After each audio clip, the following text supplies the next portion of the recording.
अंधश्रद्धा निर्मूलन समिति काम करती है तो ये कहते हैं कि ये धर्म के खिलाफ काम करती है, और ऐसे कई आरोप हैं कि अंधश्रद्धा निर्मूलन को देखते ही उनको ये लगता है कि ये धर्म विरोधी कार्यकर्ता है।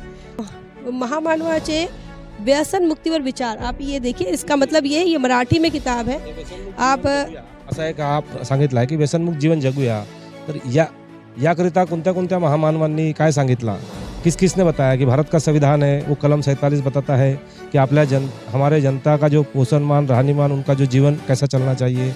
ये सारे जो महापुरुष है जिन्होंने मानवता के लिए काम किया, और ये मानवता का जो काम है जो आज भी बाकी है, आज भी उतनी ही ताकत के साथ करने की उतनी ज़रूरत है। और इसीलिए ये समाज सेवा का काम है कि इन महामानवों ने जो काम किया है और ये संकल्प है लोगों को लेने वाला। अगर ये मनुस्मृति को धर्म की घटना कहते हैं तो मैं उन ओबीसी या अपने बंधुओं से कह रहा हूँ कि अगर ये धर्म की किताब है मनुस्मृति, तो मनुस्मृति के अंदर अध्याय 8 के अंदर 379, 381 और 382 के अंदर जो छोटी सी अगर गलती हो गई किसी ओबीसी के हाथ से, तो उसे गरम सलाखों से जलाया जाता था उसके चमड़ी को, और ज़्यादा अगर उसने गुनाह किया तो उसका गला काट दिया जाता था। और उसी में ये कहता है कि अगर कोई जो मनुस्मृति को मानते, जो अपना धर्म मानते हैं, अगर उनके साथ कुछ होता है तो उनके 5 बाल काट दो या उनका सर का मुंडन करा दो। ये ऐसा अलग अलग वर्गों के लिए अलग अलग न्याय दिया गया है।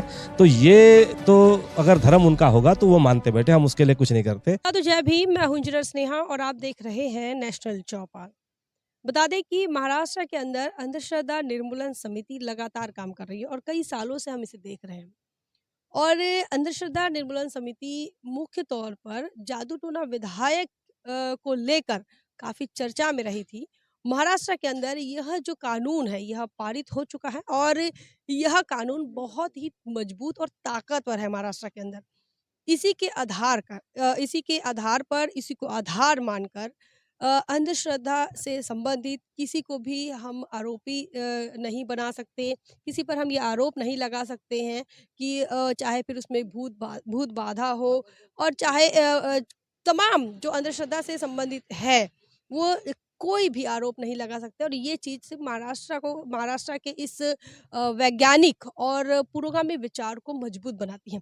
हमारे साथ अंधश्रद्धा निर्मूलन समिति के तमाम साथी हैं। पीछे आप ये देख सकते हैं कि यहाँ जो है नशा मुक्ति भारत अभियान के तहत ये लगातार काम कर रहे हैं।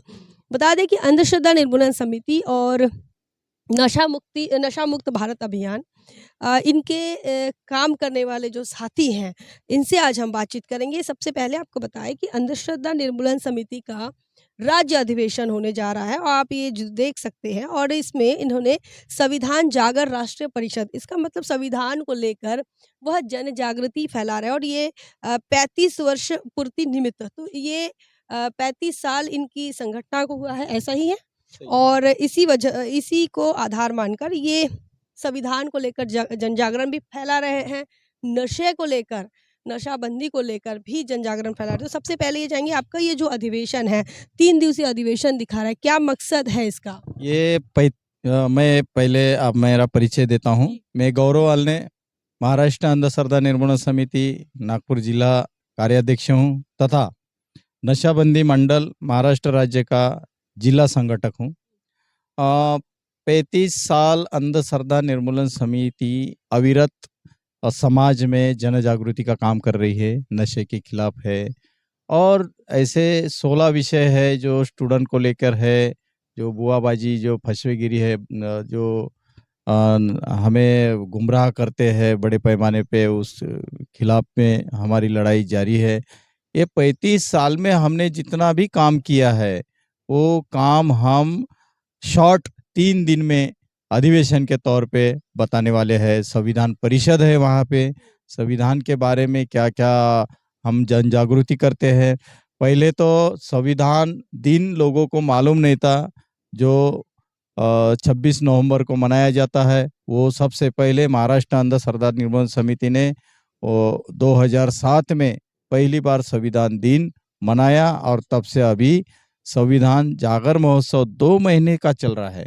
26 जनवरी से लेके तो 26 नवंबर से लेके 26 जनवरी तक ये हमारा 2 महीने का काल रहता है। इसमें पथनाट्य है, संविधान के बारे में गीत है, भारूड है, ऐसे अलग अलग तरीके से हम मनाते हैं। और अभी जो अंधश्रद्धा निर्मूलन समिति है वो मुख्य तौर पर महाराष्ट्र के अंदर किन-किन बातों को लेकर काम कर रही है समाज के अंदर?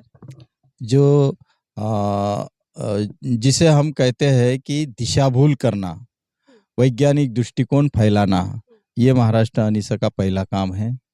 आगे जाकर हम जहाँ-जहाँ पे शोषण होता है, वो शोषण के खिलाफ में हम लड़ाई करते हैं। और ये खुद हम ही नहीं कर रहे, तो जो जिन-जिन महापुरुषों ने जो रास्ते बताए हैं, वो रास्ते को और समविचारी लोगों को साथ में लेकर हम ये कारवां बढ़ा रहे हैं। साथ में हमारी जो संगठन है ये महिलाओं पे काम करती है, बच्चियों पर काम करती है, जो आज तरुण है, जो लव मैरिज के चक्कर में फंस करके उनका अपना जीवन बर्बाद करते हैं। इसलिए हम युवकों को जगाने का काम करते हैं कि भाई ये जो आकर्षण है, ये आकर्षण तुम्हारे जीवन को नुकसान कर सकता है। उसमें क्या क्या बातें का और आपने संशोधन करना चाहिए। बच्चियों के लिए कि उनका जीवन में क्या चाहिए, लोगों को ये समझाते हैं संविधान जागर में कि संविधान किसके लिए बना है। तो संविधान प्रत्येक व्यक्ति के लिए बना है। उससे मुझे फायदा हुआ है कि भारत का हमको वोट देने का अधिकार मिला है, हमें बोलने का अधिकार मिला है, ये यानी खुद को तो लोगों को लगना चाहिए। लिख रहे हैं कि एक युद्ध नशे के विरुद्ध, क्या बताएँगे? ये नशा मुक्त बंदी कार्यक्रम के तहत से समाज कल्याण ऑफिस से सरकार का विभाग का कार्यक्रम चलता है और ये हर जिले में होता है, परंतु ये जन जन तक पहुंचाने के लिए ये एक अभियान के अंतर जुड़ करके हम इस बात को जन जन तक पहुंचाने का काम करते हैं। जो आज स्कूलों में हम देखते हैं, आज नशा के हर समय में अलग अलग प्रयोग हो जाते हैं। आज पहले बच्चे हम देखते थे कि वो ट्यूब पंचर बनाने वाली उसको भी नशे में लेते थे। आजकल तो बाम लगाने का चीज़ है, उसको भी ब्रेड में लगा के खाते हैं। ऐसे बहुत सारे नशे के जो प्रकार है, जो लोग व्यसन में चले जाते हैं, उनको निकालने का काम करते हैं। और ये लोग ना आए, इसमें ना आए तो बच्चों को स्कूलों में जाके प्रतिज्ञा लेना कि हम व्यसन मुक्त भारत बनाएँगे, हम इस देश के संविधान से चलेंगे। कुछ नियमों में आना चाहिए लोगों को, उसकी जानकारी बढ़ाने का हम काम करते हैं। आप ये देखिए इनके इसमें ये जो बिल्ला लगा हुआ है, आप इसमें देखिए ये सिगरेट है, ये शराब है और भी अन्य चीज़ें, ये इंजेक्शन है। तो ये सारी चीज़ें जो कि समाज को ख़राब करती है, देश के लिए जो हानिकारक है, उन चीज़ों के खिलाफ भी मोर्चा खुला हुआ है। और ये आपको हम जहाँ पर देख पा रहे हैं, ये महाराष्ट्र की भूमि है। इस महाराष्ट्र की भूमि में महापुरुषों का आंदोलन चला, महापुरुषों का कारवां चला और भारत का संविधान लिखने वाले बाबा साहब भी इसी भूमि से आते हैं। और इसी बीच इनका ये महामानवाचे व्यसन मुक्तीवर विचार, आप ये देखिए, इसका मतलब ये मराठी में किताब है। आप असं आहे का, आप सांगितलं आहे की व्यसनमुक्त जीवन जगूया, तर याकरिता कोणत्या-कोणत्या महामानवांनी काय सांगितलं? किस-किसने बताया कि भारत का संविधान है, वो कलम 47 बताता है कि हमारे जनता का जो पोषण-मान, रहनी-मान, उनका जो जीवन कैसा चलना चाहिए। ये सारे जो महापुरुष हैं, जिन्होंने मानवता के लिए काम किया और ये मानवता का जो काम है, जो आज भी बाकी है, आज भी उतनी ही ताकत के साथ करने की उतनी ज़रूरत है। और इसीलिए ये समाज सेवा का काम है कि इन महामानवों ने जो काम किया है और ये संकल्प है लोगों को लेने वाला कि मैं किसी भी प्रकार का व्यसन नहीं करूँगा, मैं आजीवन निर्व्यसनी रहूँगा, मैं भारत का नागरिक हूँ, भारत में प्रत्येक व्यक्ति निर्व्यसनी रहना चाहिए, इसके लिए मैं प्रयत्नशील रहूँगा। व्यसन मुक्ति का जो कायदा है, उसको काटेगोर से हम पालन करेंगे। इस तरह से बच्चों को हम इसकी प्रतिज्ञा कराने लगाते हैं और इस तरह से काम कराते हैं। जी, ये देखिए, ये एक किताब है, किताब के माध्यम से ये लगातार काम कर रहे हैं। देखिए, समाज में अभी 2 आपको बुराई नज़र आएगी। एक बुराई जो है अंधश्रद्धा से संबंधित है और इस पर भी हम बात करेंगे, चूँकि जब भी आप अंधश्रद्धा निर्मूलन समिति काम करती है, तो ये कहते हैं कि ये धर्म के खिलाफ काम करती है और ऐसे कई आरोप हैं कि अंधश्रद्धा निर्मूलन को देखते ही उनको ये लगता है कि ये धर्म विरोधी कार्यकर्ता है।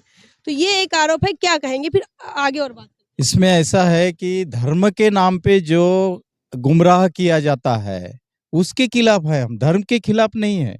हम भगवान के खिलाफ कित ही नहीं है। हम तो धर्म के नाम से और भगवान के नाम से जो धोखाधड़ी हो रही है, उसके खिलाफ है।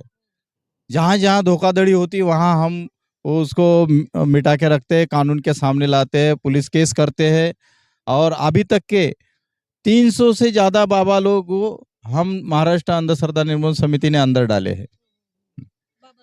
क्या ये क्या है कि संविधान हमारा धर्मनिरपेक्ष है। संविधान खुद कहता है कि हर धर्म की मान्यता हर किसी ने करना चाहिए और हर किसी ने उनको सम्मान देना चाहिए।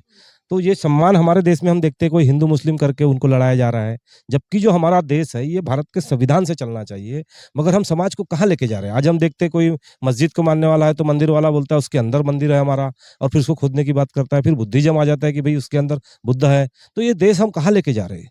इन चीज़ों को हटाने के लिए इस देश में संविधान इतना अच्छा बना हुआ है, पूरे देश के लोग ने विश्व में इस संविधान की सम्मानता है, तो ये चीज़ फैलना चाहिए, इसकी बात समझना चाहिए कि हमें धर्मों की लड़ाई से हट करके अपने उन्नति के लिए संविधान को कैसे। एक और बात, आप अभी टीवी चैनल पर अगर आप देखते हैं, सारे अखबारों में खबर ये है कि मनुस्मृति को लेकर एक आरजेडी की प्रवक्ता ने मनुस्मृति फाड़ दी, और दूसरी तरफ जो अनामिका जोशी करके जो पत्रकार हैं, उनका गुस्सा फूट रहा है। उनको लग रहा है कि ये हमारे धर्म की किताब के खिलाफ काम हुआ है। आप कैसे देख रहे हैं इस घटना को? मैं ये ऐसा देख रहा हूँ कि अगर ये मनुस्मृति को धर्म की घटना कहते हैं, तो मैं उन ओबीसी या अपने बंधुओं से कह रहा हूँ कि अगर ये धर्म की किताब है मनुस्मृति, तो मनुस्मृति के अंदर अध्याय 8 के अंदर 379, 381 और 382 के अंदर में जो छोटी सी अगर गलती हो गई किसी ओबीसी के हाथ से, तो उसे गरम सलाखों से जलाया जाता था उसके चमड़ी को, और ज़्यादा अगर उसने गुनाह किया तो उसका गला काट दिया जाता था। और उसी में ये कहता है कि अगर कोई जो मनुस्मृति को मानते, जो अपना धर्म मानते, अगर उनके साथ कुछ होता है तो उनके 5 बाल काट दो या उनका सर का मुंडन करा दो। ये ऐसा अलग-अलग वर्गों के लिए अलग-अलग न्याय दिया गया है। तो ये तो अगर धर्म उनका होगा तो वो मानते बैठे, हम उसके लिए कुछ नहीं करते। परंतु भारत का संविधान, आज भारत चल रहा है जो सबको समानता की तरफ लेके जा रहा है, हमें उसकी बात करना चाहिए, क्योंकि 26 जनवरी 1950 एक ऐसा दिन रहा है, एक ऐसा चमत्कार भारत के अंदर में हुआ है कि जिस दिन मनुस्मृति से चलने वाला कानून खत्म हो गया है। अगर आज कोई उस रास्ते चलना चाहता है तो उसे जेल जाना पड़ेगा। लेकिन अगर स्वर्ग में जाना है तो आपको बाबा साहब को छोड़ना पड़ेगा, भगवान की बात करना पड़ेगा, देश के गृह मंत्री कह रहे हैं। नहीं, ठीक है, देश के गृह मंत्री ने यही कहा कि भैया अगर भगवानों का नाम लोगे तो आप स्वर्ग में जाओगे।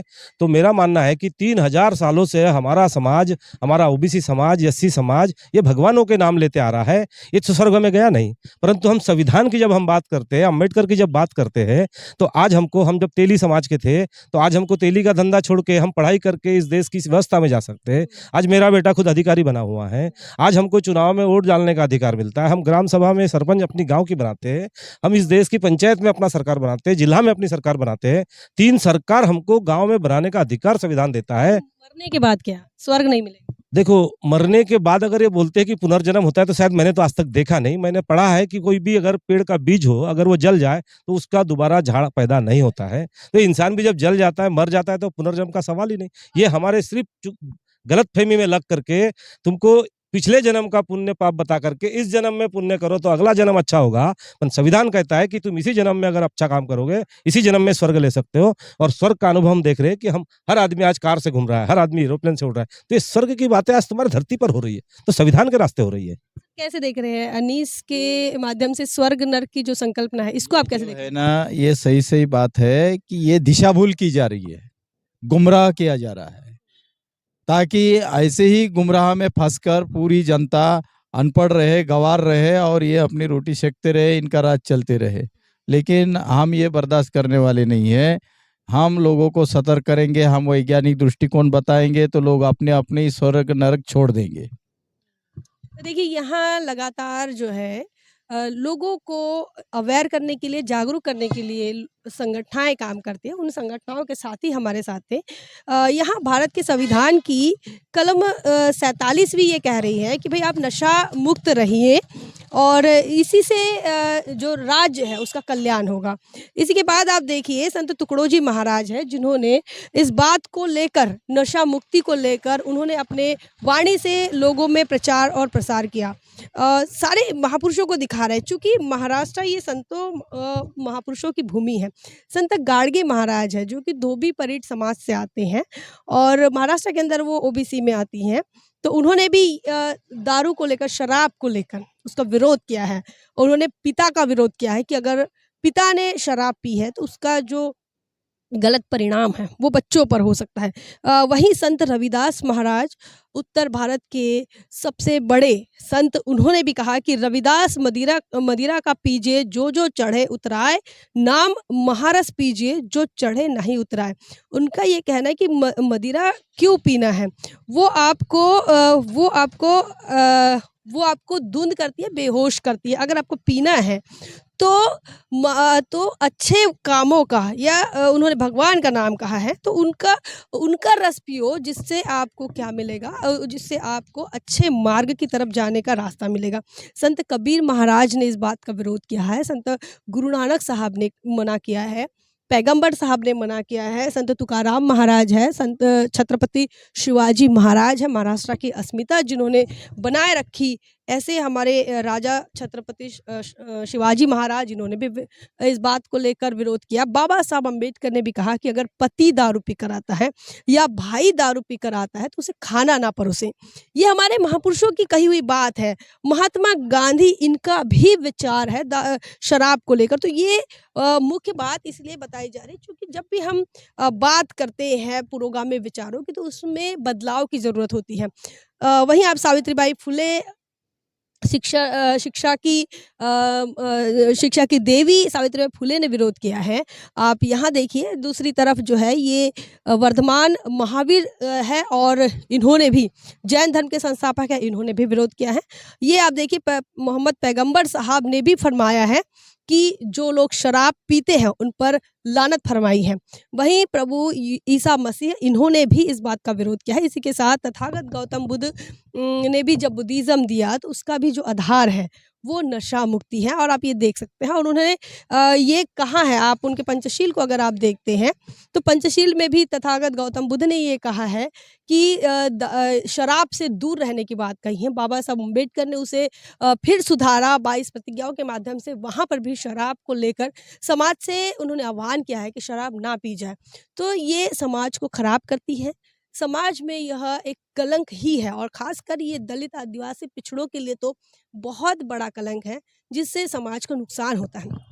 ऐसे जो योद्धा है, सामाजिक कार्यकर्ता है, इनके माध्यम से ये लगातार काम हो रहा है ताकि समाज जो है इस गंदगी से बाहर निकले, चाहे वो अंधश्रद्धा की गंदगी हो, चाहे वो इस प्रकार के नशे की गंदगी हो। आप लगातार इनके यहाँ पर भी देखिए तो ये ड्रग्स फ्री मुंबई की बात कर रहे हैं। आज पंजाब में इस नशे को लेकर लोग परेशान हैं। ये मुंबई की बात कर रहे हैं, ये पूरे महाराष्ट्र की बात कर रहे हैं। तो इस प्रकार से एक युद्ध नशे के विरुद्ध भी इन्होंने ये आंदोलन छेड़ा है। क्या कुछ इस तमाम बातों को लेकर आप सोचते हैं, कैसे देखते हैं? कमेंट सेक्शन में ज़रूर लिखिए। बने रहें नेशनल चौपाल पर। तब तक के लिए जय भीम, जय भारत।